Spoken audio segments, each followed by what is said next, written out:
Ky podcast mundësohet nga Aster Cosmetics, Bora Pharmacy, BioClean, Collagen Superdose, Eptaderm, Luna Farm, Italmed, Organic, Shëndeti dhe Mirëqenia. Përshëndetje dhe mirë se ardhët në episodin e radhës të Glowcast. Unë jam Edita Hyseni, farmaciste dhe specialiste e shkencave kozmetike. A e dini se mënyra si zgjedhim pecetat higjienike mund të ndikojë jo vetëm në komoditetin tonë, por edhe në shëndetin e lëkurës dhe mjedisin. Studimet klinike kanë treguar që shumë peceta tradicionale përmbajnë materiale sintetike, klor dhe kimikate të ndryshme, të cilat mund të shkaktojnë irritime, alergji dhe çrregullime të mikrobiomës së lëkurës tek gratë me lëkurë të ndjeshme.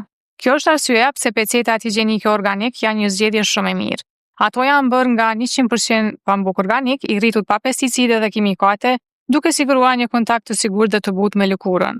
Studimet kanë treguar që përdorimi i pambukut organik zvoglon ndjeshëm rrezikun e irritimeve dhe mbështet mikrobiomën natyrale të zonës intime. Një tjetër avantazh i rëndësishëm është absorbimi. Pecetat organik janë projektuar për të ofruar mbrojtje të gjatë dhe komoditet, edhe gjatë periudhave më të rënda të ciklit menstrual. Testimet laboratorike tregojnë se materiali organik ka aftësi të shkëlqyera për të thithur lagështinë, duke ruajtur lëkurën të thatë dhe të freskët. Po ashtu, për kujdesin ndaj mjedisit nuk është gjë e vogël. Pecetat konvencionale shpesh përmbajnë plastik dhe materiale jo të biodegradueshme, të cilat kontribuojnë në ndoqjen e ambientit. Pecetat organik janë të biodegradueshme, gjë që do të thotë se përdorimi i tyre ndihmon në reduktimin e mbeturinave plastike dhe mbrojtjen e ekosistemit. Studimet e fundit mbi higjienën intime tregojnë se përdorimi i produkteve hipoalergjenike pa kimikate dhe me pambuk organik ndihmon në parandalimin e infeksioneve dhe inflamacioneve, duke e bërë këtë zgjedhje jo vetëm komode, por edhe shëndetësore. Pra, kur zgjidhni organik, nuk po mendoni vetëm për komoditetin e ditës tuaj, po bëni një zgjedhje të bazuar në shkencë për kujdesin e lëkurës tuaj dhe për planetin. Një hap i vogël për higjienën tuaj, një hap i madh për shëndetin dhe mjedisin. Ftuara jonë për sot është kolega ime që nga Kuva e Studimeve, e cila ka përbuj punën si në Kosovë dhe në Gjermani, dhe me të do të diskutojmë më gjerësisht për dallimet dhe ngjashmëritë në mes të këtyre dy sistemeve. Magjistra e farmacisë Almnore Sejdi Uleci. Almnore, mirë se erdhe në Glowcast. Mirë se jeta Edita, faleminderit për ftesën. Almnore, çu ka qenë përvoja jote e parë si farmaciste në Gjermani? Ka qenë pak e frikshme, me thonë drejtën, se nuk e din qysh fillim se me çka kimu ballafaqu, mandej është një sistem komplet ndryshe nga ai që jemi mësuar në Kosovë, thoshta. Edhe sa do e frikshme, u përballa qysh në fillim me ato sfidat, normalisht Gjermania si shtet ka me njën edhe ato sfidat tjera byrokratike, me të cilat do të më mirë qysh në start, do thotë gjithçka në lidhje me shërbimin e pacientit lidhet edhe me ligjet njëkohësisht, që të thotë du të mi pas parasysh shumë edhe ligjet edhe me kanë tonë kohën aktual, mi përcjell vazhdimisht, mi lexu vazhdimisht, sepse i bën njëkohësisht edhe gabimet në receta gjatë shërbimit pacientëve, që ka të bëjë mandej edhe me rimbursimet nga simbolimet shëndetësore, e gjitha lidhet edhe me ligjin. Kështu që Ja ke dalë me sukses besoj. Sa ke qëndru? Kam qëndru 7 vite. Okej, të më thonë ke di diçka, se s'ke shumë më në Italia. Po cilat kanë qenë dallimet më të mëdha që i ke vrit në raport me punën banatore në Kosovë dhe atje? Sa i përket dallimit, kisha më të thënë shumë që pacienti në radhë, por shifet si pacient, do thotë nuk shifet vetëm si një blerës, nuk shifet vetëm një person që ka më hinë banatore, ka me vlen ndoshta diçka edhe që ka me ka një procedurë ndoshta shumë e shpejt e shërbimit në pacientit, mirë po konkretisht diskutohet shumë edhe për shëndetin, edhe pacientët janë shumë të vërdishëm për çdo ilaç që e marrin.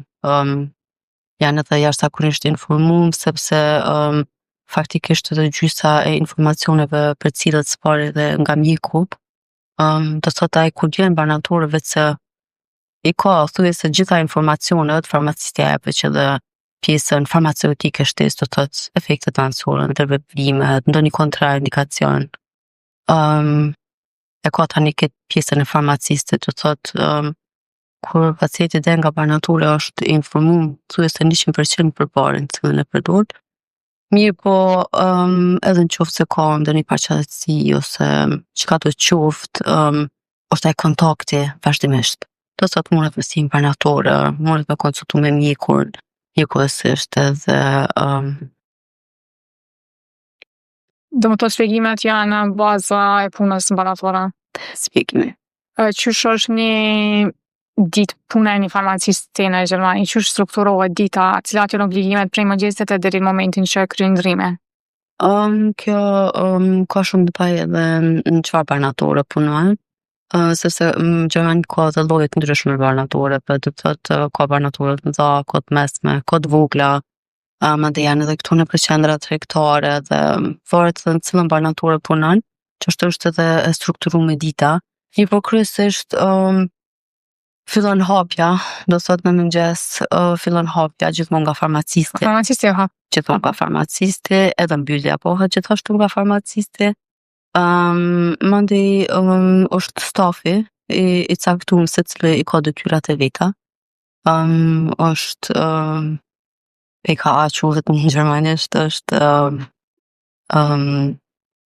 se them një nivel nën teknik, jo teknik farmaceutik, po është tjetër staf që përgatitet vetëm për regjistrim të mallit. Do thotë si të vinë mëngjes, ai stafi fillon me njëherë kontrollimin e afateve, rregullimin e mallit sepse atje depot funksionojnë edhe gjatë natës. Do thotë në momentin kur Depot me shumicë ki fjalën? depot me shumicë, po, momentin kur e hap derën e banatores ti vetë se e ki të gatshëm mallin që e ka përzit dje, edhe në atë moment ai bika e merr, e kqyre kontrollon, e regjistron, edhe mandej vetë se e qet në përoftë, ose mbarësisht shumë banatorë funksionojnë edhe me këtë robotin që shkëqyna na shkurt, gjermanisht i thojnë komisionira, do të thotë regjistron mallin, e regjistron afatin e gjitha, edhe mandej veç aparati ka me tërheqë edhe në bazë të alfabetit të renditën aty në komisionira. Është shumë e thjeshtë edhe ta lehtëson punën shumë. Edhe sa i përket edhe organizimit banatores, banatora është ma organizuar. Do thotë është ajo aparatura konkretisht ku janë gjitha bornat mbrana, e nuk gjinen vetëm në përrafte, shumë si këna. Mirë po ka edhe banatore të vjetra që kanë ende atë sistemin e përrafte, ku janë të renditur në bazë të alfabetit. Mandej punë tjera farmacisti konkretisht mirët me pacient. Ajo është detyra kryesore, do të thotë spari vjen vetëm shëllimi i pacientëve, ekzekutimi i recetave, mandej shumë e kanë parasysh edhe këtë OTC-n, do të thotë shumë vinë edhe vetëm për këshillim, do të thotë edhe pse s'kan qenë te mjeku si te na. Mandej tjetër, sa i përket farmacistit i ka përgjegjësi tjera edhe të mirët me praktikantin. Momentin që e ke një praktikant banatore, e ki për obligim të sqarosh detyra, të sqarosh për punën banatore, ose ndonjëherë është edhe afër teje kur e shërben pacientin faktikisht. Mandej ka edhe punë tjera receptura. Gjermani përgatiten jashtëzakonisht receptura. Thuja se çdo banatore ka obligim ligjor ta ketë Laboratorin nga lele, po. Po laboratorin edhe bëhen gati gjitha llojet e recepturave. Që është aktuale ka qenë edhe kanabisi që u përgatit me. A është legalizuar aty kanabisi medicinal? Është legalizu, po edhe para se mu legalizu do vite ka qenë gjithmonë si përgatisje magjistrale dhe kanabisi që përgatitet te pacientët me smundje kronike të rënda, do të thotë për të cilët individualisht përgatitet ajo.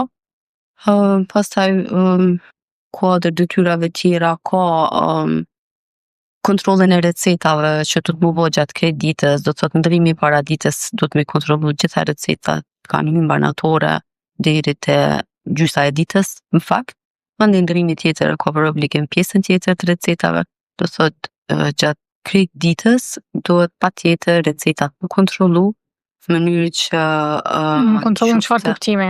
Është sistemi i posaçëm, do të thotë gjitha recetat skanohen me një aparaturë, edhe mandej e kite të hapet faqja konkretisht, këtu e ki recetën që e ke ekzekutu, edhe këtu është pjesa tjetër ku sqarohen gabimet. Për shembull, nëse e ke dhënë ndonjë dozë gabim, ose nëse e ke harruar ndonjë pozicion, sepse një recetë i ka vetëm 3 pozicione, do thotë 3 barna.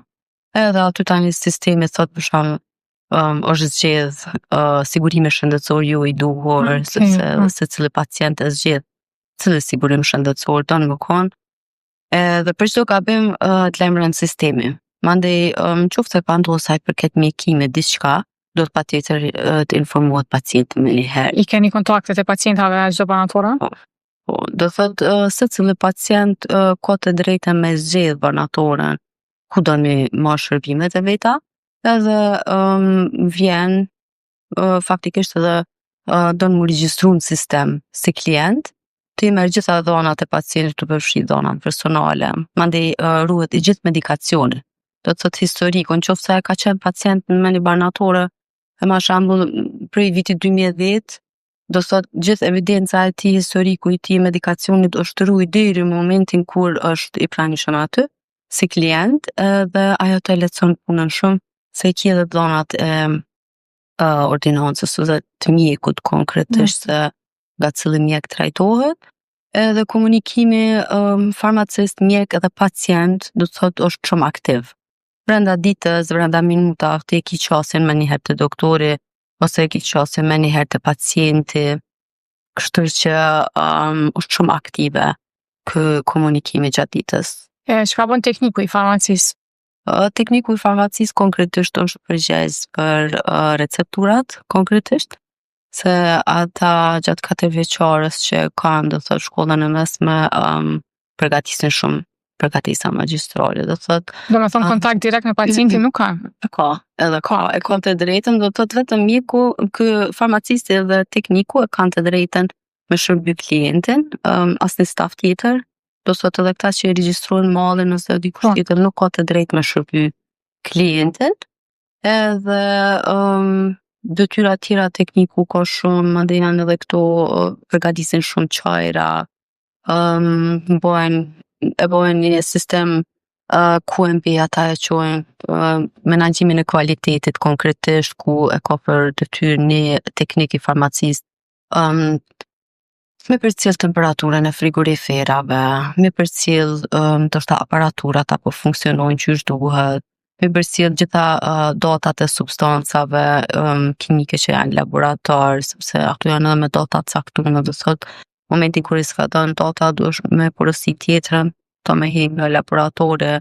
Do thot tekniku ka shumë punë dytësore, mirë po është edhe shumë aktiv në këshillimin e pacientit. Okej. Qysh dallan sistemi i recetave në Gjermani në krahasim me Kosovën? Qysh funksionon? A janë recetat e printuara? Po. Konkretisht gjitha recetat janë të printuara. Janë 4 lloje të recetave. Është receta me ngjyrë të kuqe që është e zakonshme, dhe janë gjitha këto sigurimet shëndetësore, thuajse shtetërore janë. Mandej ka receta me ngjyrë të verdhës për narkotik, edhe receta e kaltër është recetë private. Do thot shpesh njerëzit ose klientët zgjedhin të jenë siguruar privatisht. Janë shumë rregulla të veçanta për secilën nga recetat, janë me afat caktuar, do të thotë kjo me ngjyrë të kuqe, kjo është shtetërore, ka vetëm 28 ditë që mundet mu ekzekutu. Mbas 28 ditëve e se ka skadu. Nëse pacientit i duhen patjetër terapia, nëse ka kronike diçka, i duhet një recetë e re, ose farmacisti më përsipër e kontakton ordinancën edhe e përsip një recetë të re, ose pacienti duhet më kujdes vetë, varësisht edhe çush janë mundësitë, nëse pacienti thotë jo, unë vetë shkoj e marr recetën e re, atëherë e merr, nëse jo farmacisti kujdeset. Mandej është receta narkotikëve që është valide veç 7 ditë. Do të thotë mbas 7 ditë nuk i drejt me shërby pacientin me narkotikun që vetë se ka qenë përshkruar. Këto recetat private janë deri në 3 muaj, të vlefshme, do të thotë me ato 3 muaj ditë ka ku pacienti me marrë medikacionin përkatësisht. Qysh ka qenë përshtypja jote? A e ke ndjekur më shumë përgjegjësinë si farmaciste në Gjermani apo Kosovë? Si para ligjit, si para pacientit? Me thënë drejtën, unë përgjegjësinë e ndjesi këtu, si atje, njësoj. Përgjegjësia është e njëjtë, sepse gjithmonë para një klientit ose pacientit që ballafaqohet me shëndetin e tij, Kështu që përgjithësia më thonë që është e njëjtë, sigur atje edhe në vendin tonë, veç se atje ndoshta është puna pak më e lehtë. Për shkak se sistemi kompjuterik është shumë i sofistikum për banatore konkretisht, edhe mundësitë e gabimeve janë shumë të vogla. Ndodhin gabime edhe atje, Normal. mirë po mundësitë e gabimeve gjatë punës janë shumë të vogla. Se sistemi kompjuterik të paralajmëron me një herë me dritare, me ngjyrë të kuqe, ka paralajmërime të ndryshme që ta tërheqin ty vëmendjen edhe sa ma gjatë që punojnë, arrin me përvesu krejt ato dhe mandej je në gjendje edhe me shërby shumë shpejt ndoshta, mirë po edhe i ki parasysh gjitha sinjalet që të vinë prej sistemit. Imagjino të na pacientat të masin aftësinë ose njohuritë tua si farmaciste me sa shpejt i gjenë produktet në raft. Tash nëse i kishim pas na dhe ata robota që ta sjell produktin që ti shkruan atë s'di që shka me namat inteligjencë. Se të një me është shumë problemi ma nëse ndonjëherë nga trosit merren syt aty në rast shumë produkte duken të njëjta. Nëse e këshirë 2 herë ata me herë marrin që ti si e farmaciste e mirë se nuk e ke kap me të parën. Kështu që do me thonë kjo kishte një lehtësim i madh. E shpresoj që me sa kam dëgju disa banatore kanë fillu te na, po kjo është një kost ndoshta për momentin e papërballueshme për shumicën e banatoreve, po shpresoj që kjo shohet te na se e para qysh cekja edhe tje zvoglan mundësinë e gabimeve, e dyta fiton në kohë. Mundesh ndoshta me i shërby 2-3 pacienta në kohën që në kushte klasike duhesh me ja përshkruaj një pacienti. Po komunikimi me pacientin është definitivisht shumë i rëndësishëm, edhe personalisht e kam konsideru gjithmonë shumë të rëndësishëm. Sa i përshtohet rëndësi kësaj në Gjermani, se unë kam pas shumë raste në Kosovë që shefat pronarët bojnë presion ma shpejt, vish me marrë pacientin tjetër cili do një hub durimi edhe me dalë jashtë. Realisht sa i përket kohës për pacientin atje i kushtohet shumë rëndësi, edhe vlerësimet që e merr një banatore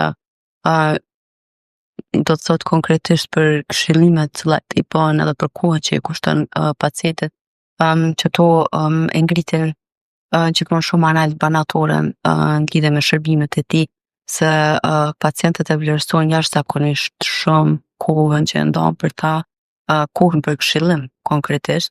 Kështu që sa më shumë që e këshillon domethënë në mënyrë duhur, pa nxitim, se ata kanë bëjnë me shëndetin edhe nëse nxitohesh e krijon një përshtypje që po dën vetëm me shërby sa më shpejt edhe menjëherë merr edhe review-sa të këqija. Do thot i ulet edhe nota banatores, kështu që është shumë e rëndësishme me ja kushtu kohën pacientit edhe këshillimi me bon maksimum, do thot. Që thasha ma herët, janë shumë të vëdijshëm për barnat të cilat i marrin, po edhe në vetë mjekim i kushtojnë shumë rëndësi vetë mjekim, do thot, kur ballafaqohen me simptoma të ndryshme të ftofjes, të alergjive ose çfarë do qoftë, ose të kozmetika, shumë të pjesa e kozmetikës, i kushtojnë shumë rëndësi edhe e dojnë atë kohën e vetë këshillimit, do thot, edhe ligjërisht nuk i drejt me ngut pacientin. Me thonë, nuk duhet pak ma shpejt se është radha e pacientëve tjerë, nuk i drejt, as me thonë pacientit. Normalisht kuptohet që është edhe koha që nuk mundesh me pacient me shërby ndoshta një orë, kuptohet ajo. Po sa më gjatë që punon, dikur edhe mundesh me vlerësu njeriun që e ki përpara se ka kërkon, edhe cilat shërbimet ja ofron edhe cilat këshilla. Një fenomen që meriton shumë mu këtu në Kosovë është fakti që nuk e respektojnë distancën ose hapësirën personale e pacienti me pacientin. Banatore shumë prej pyetjeve ose shumë prej shqetësimeve janë shumë personale dhe nuk ka nevojë me i ditë pacientin mrapa. A ndodh kjo në Gjermani? A ruhet distanca? Ajo distanca që u ka të bo shumë e famshme në pandemi, po që kishte mirë me u zbatu në fakt në shumë raste edhe hiq pa pandemi, sidomos në banatore.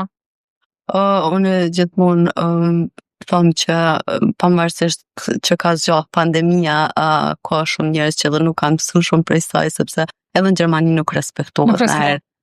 Ka raste kur nuk respektohet, mirë po ti si stafi kompetent i detyruar mi thon pacientit a ka mundësi të lutem vetëm pak diskrecion, do thot duhet ai pacienti patjetër mi pas diskrecionin e vet, Edhe kur e sheh që nuk po ruhet diskrecioni, sepse i kushton ata rëndësi jashtëzakonisht madhe, është edhe ajo pjesa e veçantë e banatorës ku këshillohen pacientët, do thotë qoftë një hapësirë e vogël që e ka nda banatore ose do një hapësirë tjetër private ku farmacisti e këshillon pacientin, do thotë është vetëm me pacientin edhe Privat. farmacistin, privatësi, gjitha këshillat, gjitha sqarimet që ka nevojë pacienti aty i bën qetësi konkretisht. A funksionon sistemi i farmakovigjilencës, a raportohen rregullisht efektet anësore? Po, raportohen vazhdimisht, edhe kjo është kompetencë e farmacistit, se është në Gjermani kjo quhet Arzneimittelkommission, konkretisht edhe e kanë një pyetësor të organizuar, do thotë momentin kur një pacient vjen, sepse janë shumë të vetëdijshëm edhe për efektet anësore dhe lexojnë shumë. E lexojnë gjithmonë flet udhëzimin, nuk ka mundësi një pacient me marrë një bari pa e lexuar një flet udhëzim edhe informohen. Mandej momentin që ndoshta ju ka shfaq ndonjë efekt anësor, vjen edhe don me raportu, do thotë një farmacist duhet ta merr atë pyetësorin, ti plotësoj gjitha dhënat në pyetësor, pacienti mundet me mbet anonim, po mundet edhe me shënu emrin qoftë se don. Edhe çaj pyetësori dërgohet në Arzneimittelkommission konkretisht edhe çaj komisioni sqaron gjitha llojet e efekteve anësore që janë raportuar. Program është sistem jashtëzakonisht i organizuar, do thotë një herë 3 muaj vjen edhe revista e Arzneimittelkommission e çojnë revistën në çdo banatore.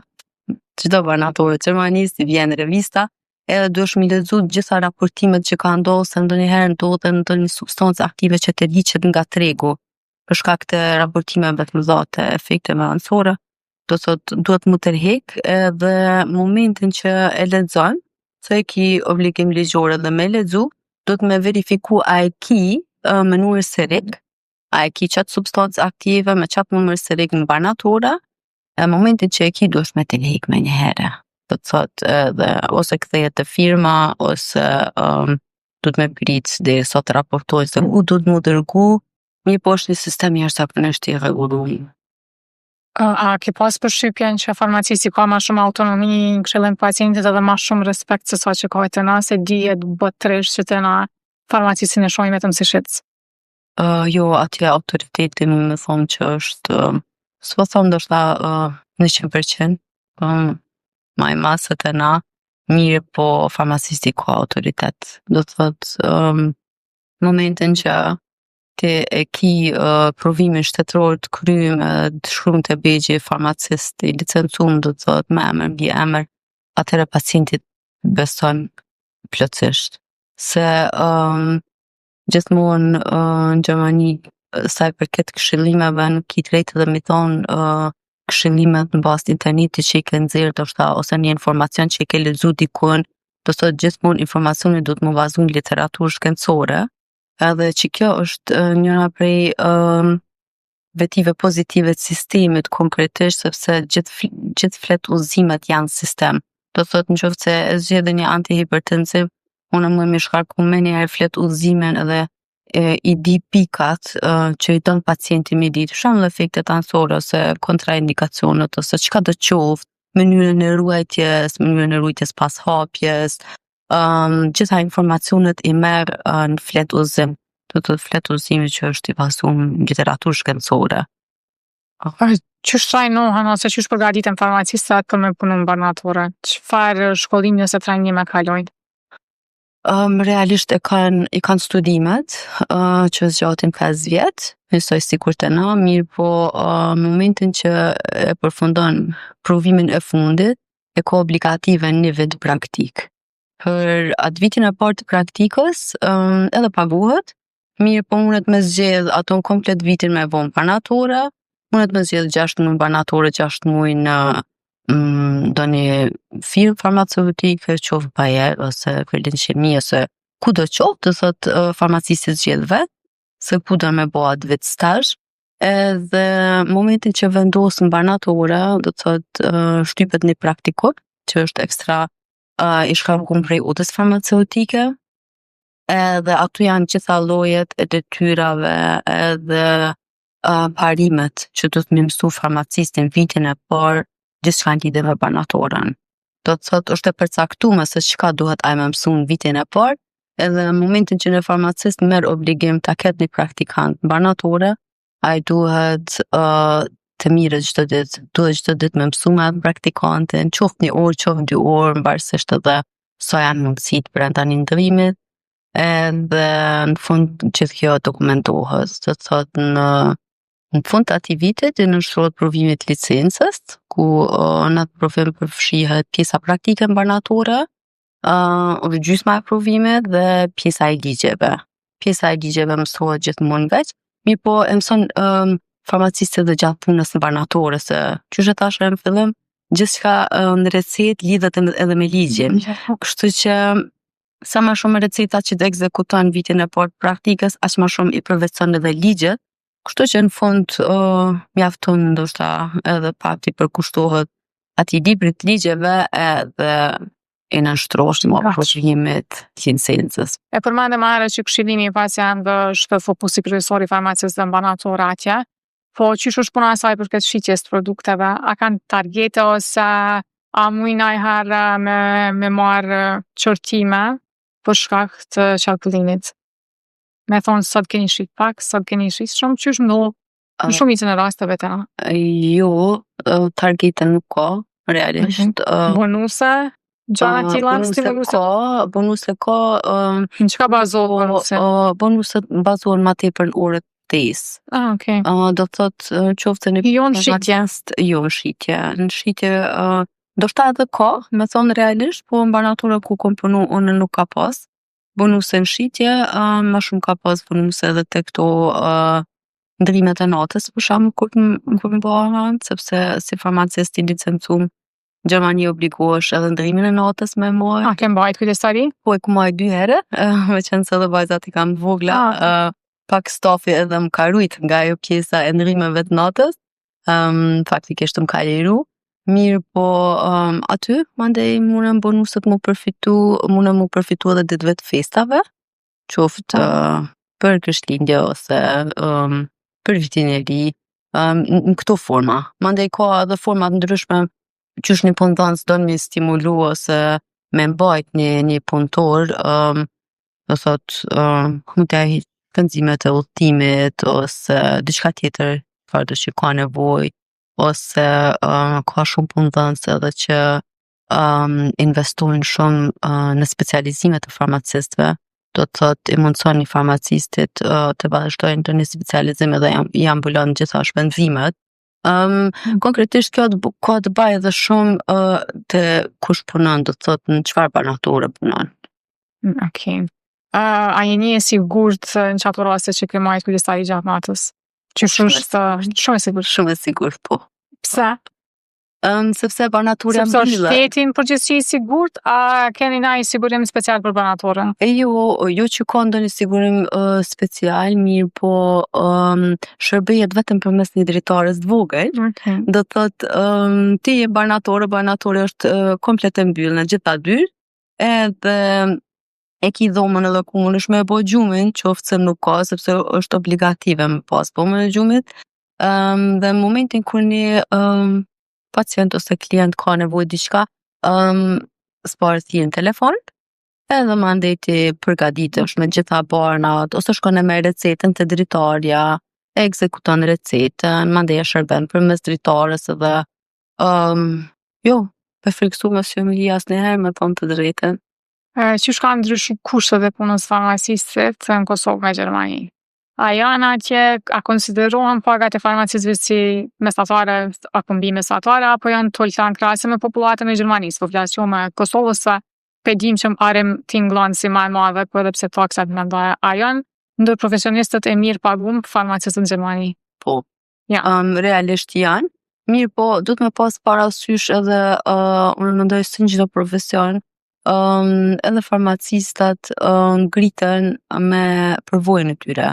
Se ekziston listë e veçantë, do thotë që është për farmacistët ku është e rregulluar ligjërisht pjesa e pagave, do të thotë në vitin e parë praktikës sa paguhet, mandej mbas licencimit nga viti i dytë deri në vitin e pestë është rruga e përcaktuar.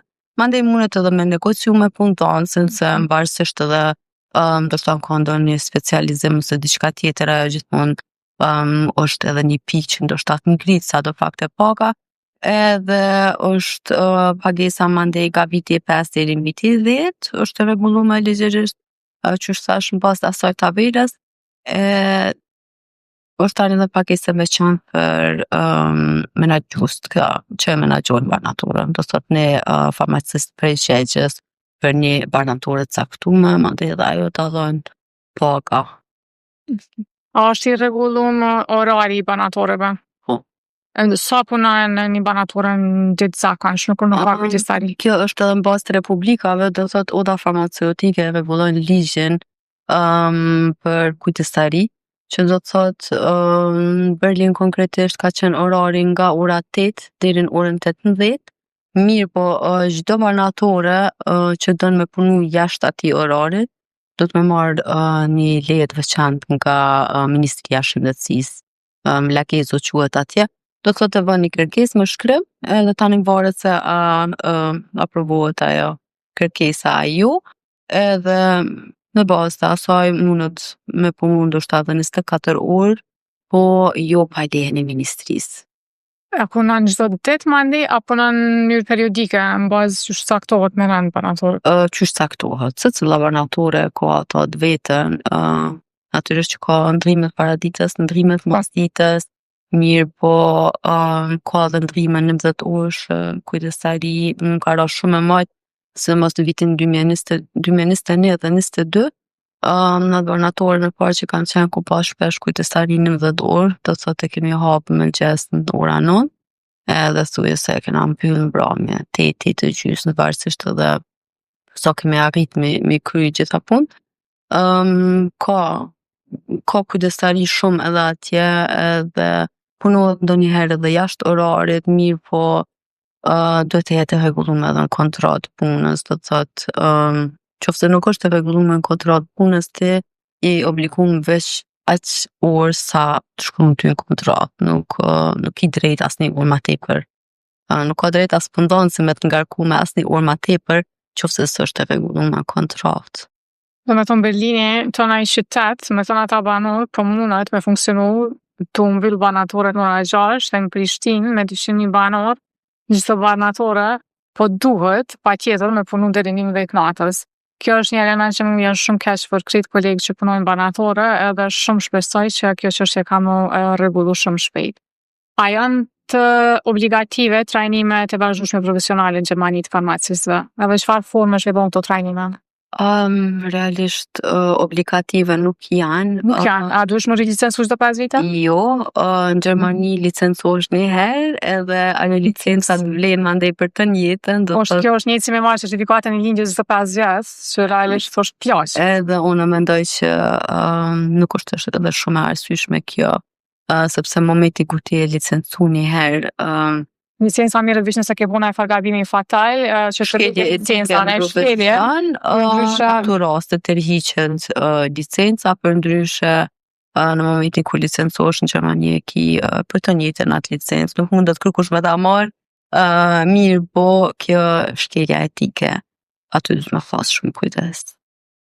Do me thonë, nëse shkon me për trajnime të vazhdueshme, nuk është që të rritet rroga, nuk do vazhdoj licenca, ki thjesht për zhvillim personal. E ki thjesht për zhvillim personal, mirë po dhe punëdhënësat të vlerësojnë ma tepër, nëse ti ndjek trajnimet e vazhdueshme, nëse je gjithmonë aktual me literaturën dhe me bana të reja ose çka do qoftë, normalisht që vlerësohesh më shumë.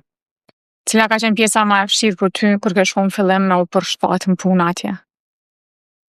Realisht më përshtat konkretisht në ma tepër sa i përket recetave, sepse qysh thash ligjet dominojnë, edhe pa i dit ligjet mirë nuk mundesh me funksionu, nuk mundesh as mirë me ekzekutu recetat, sepse mundesh me bë dhe gabime, do të thotë edhe sigurimet shëndetësore nuk i rimbursojnë, do thotë gjitha ato shpenzime në lidhje me recetën.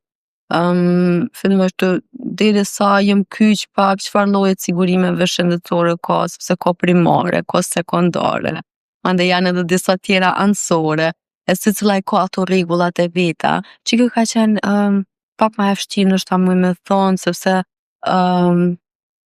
m'ka ra ashtu edhe se më gjun ujin e ftohtë konkretisht, sepse fundonsin që e kom pas, nuk e ka ditë se qysh funksionon sistemi në Kosovë. Edhe nuk e ka prit ndoshta që une sa i përket sistemit gjerman, sa i përket farmaceutikës, nuk jam në rrjedha absolut, kështu që ballafaqimi javën e parë me recete nuk ka një shok, me thonë drejtën, edhe sa ma shumë që m'ka ra mu ballafaqu, aq ma shumë ndyshim, ako me arrit me mësu gjitha këto llojet të sigurimeve, gjitha këto llojet e rregullave, kur ka marrë ndoshta koha që me mujt me ekzekutu një recetë ose 9 receta ndjom asnjë, sepse qysh ka në fillim çdo receti ka vetëm 3 pozicione, tash kur një pacient i ka për shembull 7-8 barna, ai ka edhe 3-4 receta, edhe secilën do të më shqyrtu një nga një, me kqyr, a i rimburson, a nuk i rimburson, mandej edhe mungesat në treg, mandej janë tani rregullorja e veçantë, ku mundesh me zgjedh një paralele tjetër. Po është pak e komplikune derisa t'hin pak në sistem, me thonë, ndoshta viti i parë, në vite e gjys ka qenë pak ma e vështirë dhe mo nuk ka pas problem. Përveç kësaj pjesës sigurimeve, a menon që farmacistat e Kosovës janë përgatitur me kyç direkt në tregun farmaceutik gjerman? Sa i përket njohurive profesionale, kam fjalë. Sa i përket njohurive profesionale, po. Muj me thonë po. Sa i përket sistemit, don pak kohë. Varet edhe sa du të mu ballafaqu me gjuhën mas pari, sepse shumë edhe nga kolegët tonë që kanë shku, në radhë parë kanë pas mu ballafaqu edhe me gjuhën, edhe nuk është një gjuhë shumë e lehtë. Ato në kom pas pak përparsi, të e njoh gjuhën, kështë që më paron ndoshta pak ma lehtë. E ke njoh gjuhën paraprakisht? Po, Okay. po, e kom njoh gjuhën paraprakisht, që ka qenë edhe njëri prej faktorëve që mi ka hap dyert mu konkretisht edhe mu kyç ndoshta pak ma shpejt në Gjermani, se ajo pjesa do më thonë veç se u ka në gatshme, se para provimit licencës e ki edhe një provim tjetër gjuhës, që do thot pyetesh nga 3 farmacist, ato vlerësohet vetëm komunikimi në gjuhën gjermane, edhe qatë pjesë më thonë që unë ndoshta kom pas pak përparsi që në kyç ndoshta pak ma shpejt. Mirë po, kemi shumë kolegë tonë që në kyç, edhe për momentin janë shumë stabil në aspektin profesional, dhe menoj se secili me përkushtim edhe mundet me ja dalë. Ka ato vështirësitë e veta, mirë po, janë të arri. Qysh përshruhen barnat, me emër tregtar apo me emër gjenerik? Jo, me emër gjenerik. Është ndaluar me emër tregtar? Me emër tregtar nuk lejohet, janë disa raste, disa përjashtime që më thonë ma mirë, në ato raste ku mjeku konkretisht e ka bo përvojën e mirë dhe gjendja e pacientit është stabil, qoftë me ndonjë antihipertenziv ose diçka, ndonjë antidiabetik, ka raste ku doktori përkon vetëm një barë, ndoshta edhe me emër tregtar, mirë po edhe e arsyeton. Shumicën e rasteve arsyeton edhe për shkak të eksipienteve, do të thotë se na krejt jemi të vetishëm që është substanca aktive edhe eksipientet, edhe shpeshherë pacient mund me reagu edhe në eksipient, kështu që ka shumë raste ku mjeku nuk don me rreziku, ndoshta me provu ndonjë paralele tjetër, sepse gjendja e pacientit është stabil me konkretisht qatë bari, mirë po e ka për obligim edhe në recet me plotsu një katror që quhet ad idem, që na e dim latinisht është vetëm këtë, do thot nuk kom drejt tani as unë si farmacist me ndru qatë bari, po mund të me adhon që është me emër tregtar edhe me qatu substanca aktive, nuk kom asni drejt me po një ndryshim, se në qoftë se adhon do një tjetër una, për shkak mungesës ose diçka, edhe ki të lashëm andej me pacientin, po ki të lashë edhe me sigurimet shëndetësore, edhe është një kaskad ku do tani më ballafaqu, kështu që momentin që e ki ad idem, do thot vetëm që ato duhesh me adhon. Me pacientat a janë të fiksuar me brende, pezojmë edhe për banat që janë OTC pa recetë. Nëse dikush vjen me brendin paracetamol, edhe t'ja rekomandon një brand caktuar, ma ndodh me thonë s'pe duket brendin tjetër. Shumë rrallë me thonë, sepse në momentin që i thu se kanë besimin farmacist e kanë, Okay. me thonë, ma tepër se sot e na, do sot momentin që ti ja jep një paracetamol, shpesher edhe ndodh që as nuk diskuton absolut, e merr balin edhe shkon. Po ka edhe raste që janë pak ma të fiksuar ku e don vetëm një kuti. Të gjithë sigurisht jemi ballafaqur me pacient tillë, e don vetëm atë kuti edhe thuhet në atë raste vetëm atë kuti me e dhon, sepse është ndoshta edhe ona psiqike pak, e di sigurisht Okay. gjithë. A ka kërkesa të mëdha për produkte të kujdesit ndaj kurrës në banatore në Gjermani? A vjen më shumë në ato strawberry sa qysh quhen në Gjermani sa atje ba shumë edhe disa dyqane që janë në mes të banatorës dhe kozmetikës, sa i përket skincare-it, po. Jo, sa i përket problematikave dermatologjike ma tepër drejtohen, mirë po ka edhe banatore që janë edhe ndoshta ma të specializume në drejtimin e dermokozmetikës, kështu që ka edhe shumë pacient që drejtohen konkretisht në banatore, po ma tepër edhe ata me problematika, me neurodermite të ndryshme, me alergji të ndryshme, me akne ndoshta pak më tepër se so këta që janë vetëm për mbajtje të lëkurës. E shitja e suplementeve që ju funksionon, a janë të regjistruar si barna vitaminat, mineralet, a janë të regjistruar në formë tjetër, do të thonë që janë të na si suplemente shtesa, a keni drejt me shit pa recetë? Po, ka drejt me shit pa recetë dhe suplementet thujes të gjitha gjinten edhe në pjesën e banatorës, do të thotë pjesa e banatorës që është e lirë ku pacienti mundet edhe vetë më shërby. Mirë po gjithmonë kërkojnë edhe këshillim. Do të thotë gjithmonë bashkëpunim me farmacistin, se cili suplement është me qenë më i përshtatshëm për ato. Mirë po njësoj si të na janë të regjistruar si suplemente. Cilat janë mësimet kryesore që kështë dashur me i sjell prej Gjermanisë në banatorët e Kosovës? Konkretisht kisha fillu me gjeneratat e reja, sepse gjeneratat e reja janë ato që mujnë me bo ndryshimin të shta pak ma tepër, se është mirë se cilë me fillu nga vetja. Edhe në momentin kur ata qysh në start përgatiten mirë, do sot me qëtë praktikën që e kom bo unë atje, do sot nëse startin e kanë të mirë dhe nga njerëz kompetent, ata vetë se kanë më po farmacistat mirë, do sot nuk mune ndoshta edhe shumë me deviju si shumë farmacistat tjerë që paka shumë edhe i imponohet puna, sepse na e dim që funksionon sistemi i Kosovë, edhe aty kisha fillu në rand të parë, mirë po edhe pjesa tjetër e rëndësishme që është janë pjesa ligjore. Do të thotë ka shumë rëndësi kjo pjesa ligjore të përforcohet edhe më shumë, se e ngrit edhe pak sigurinë për pacientin. Për çdo pacient që shërbehet në banatore, momentin që dominon ligji, do të thotë edhe farmacistat e kanë ndoshta një kufizim pak ma tepër se çka lejohet, çka nuk lejohet. Unë kisha me fillu pikë pari, të këto 2 pika kisha me fillu, të pjesa e ligjeve edhe të farmacistët e rinë tash, sa për diplomë. Besoj e din që të na kërkohet me ndalë recetat e antibiotikëve dhe psikotropëve. A ndodh kjo në Gjermani? A i ndalet receta origjinale e pacientit, receta fizike? Po, Ja ndalni. çdo recetë e pacientit ndalet. A e merr kopjen e vet pacienti e ju e skenani, a ja ndal një kopjen a e s'ka hiç?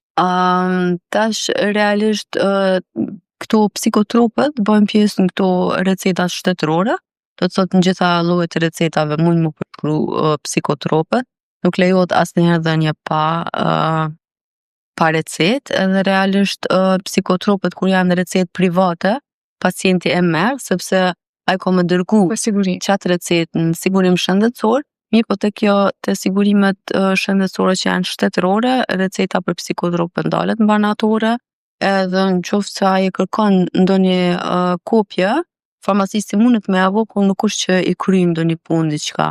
Në shumicën e raste pacientët i bojnë edhe vetë kopjet, që me pas diçka një dëshmi në dorë. E për antibiotik? Edhe për antibiotik vlen e njëjta gjë. Mirë po, janë gjithmonë ato periudhat kohore që duhet me pas shumë kujdes, që thash 28 ditë, ose për narkotik. Pjesa e narkotikëve është pak pjesë në vete. Ajo receta e ka 3 pjesë, do të thotë një pjesë mbet te mjeku, si dosje, një pjesë mbet në banatore, pjesa e dytë, edhe pjesa e parë dërgohet në sigurim shëndetësor. Do të thotë ajo e ka 3 pjesë.